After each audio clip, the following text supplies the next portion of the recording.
can't go into too much detail, but there is some very, very odd stuff going on. I'm certainly under attack right now in many different ways, and I just want everybody to know to just kind of have your eyes open. And I have my eyes open, but there's a lot going on. So I'm still working, I'm still building. Nothing's gonna stop that. But I'm just telling you guys right now, be on the lookout, because I'm under attack. All right, listen. Look, spotlight right at me. I don't know what's going on. This is the third time this helicopter's been here. Look, it has a spotlight on it. There is a helicopter with a spotlight that keeps circling around me. It's so loud though, like I can't even go to sleep. All right, so for those of you who have not seen my stories on Instagram, 2 nights ago, I was sleeping in Alabama where I work with my reactor, and there was a helicopter that flew really low and had a spotlight at 10 o'clock at night. Flew over me, shined the spotlight right into my windshield, then flew away, came back, did it again, came back, did it again, came back and did it again. It came 5 times, and this helicopter was flying so low I could feel the blades in my body. And I was recording it and posting it to my story, right? Letting everybody know what was going on. I was ready to leave. If it had done it a 6th time, I would have been gone. Let me tell you why this gets freaky and starts to get scary now. Outside of how scary it is to have a helicopter circle you 6 times in the middle of the country where there's almost, like I've been there for a year, never seen a single helicopter out there. So to have a helicopter out there at night with a spotlight circle me 5 times is already freaky enough. But many of you suggested I get Flight Radar 24.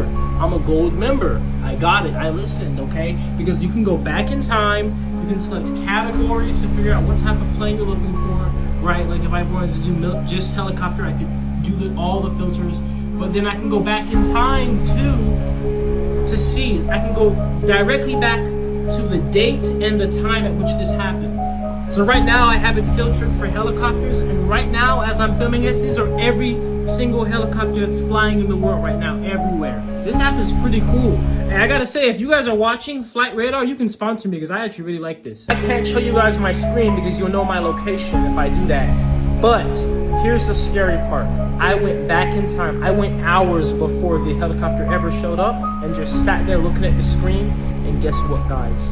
No helicopter ever showed up on Flight 24. But I have it on video. There was a helicopter there. But why was that helicopter not there? I wish I could show you. I can't give away my location. And I know it's the exact time because Instagram has the time when I posted it archived. So I have the exact date, the exact time, I have the exact location, and yet Flight 24 is telling me there was no helicopter in the sky. So, and there were some other things I didn't say to you. There were some points where the whole sky was lighting up like a flash. And then I saw some stars in the sky that were moving. Oh, it was just a bloody shooting star or comet. No, these stars weren't moving like shooting stars. They were moving like up and then just disappeared. So I don't know what I saw, and they were very high up. This is not a drone. This was a star that was moving and disappearing. I was on my way to Alabama this morning, and I almost died today.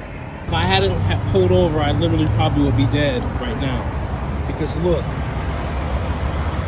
my wheel lugs were not tightened back, and the wheel is literally coming off. Look at this. It literally is like chamfered. And I was on the interstate going 70 miles per hour.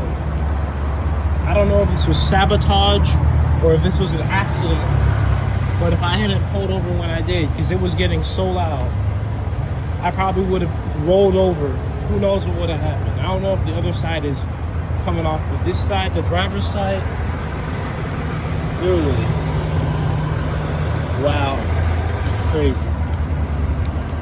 That's crazy.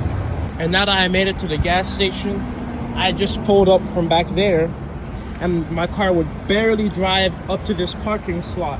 So I literally was probably just 1 more mile away from the entire wheel just flying off, and I have a rollover at 70 miles per hour with all my equipment in the vehicle.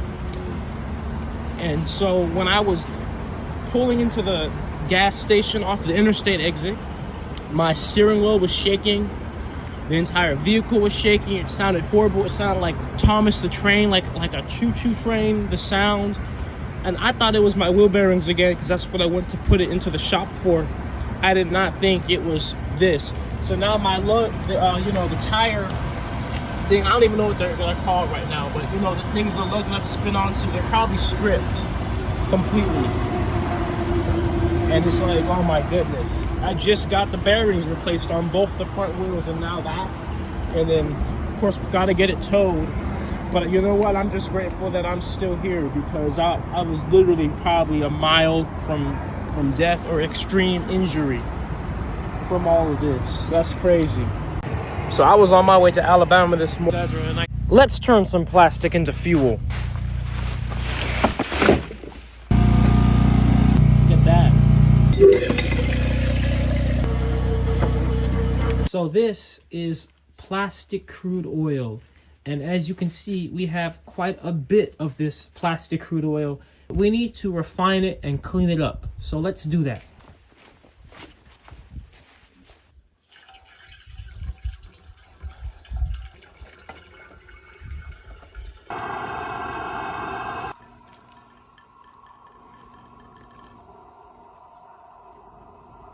After some time of the refiner being on, well, that plastic crude oil turns into plastiline.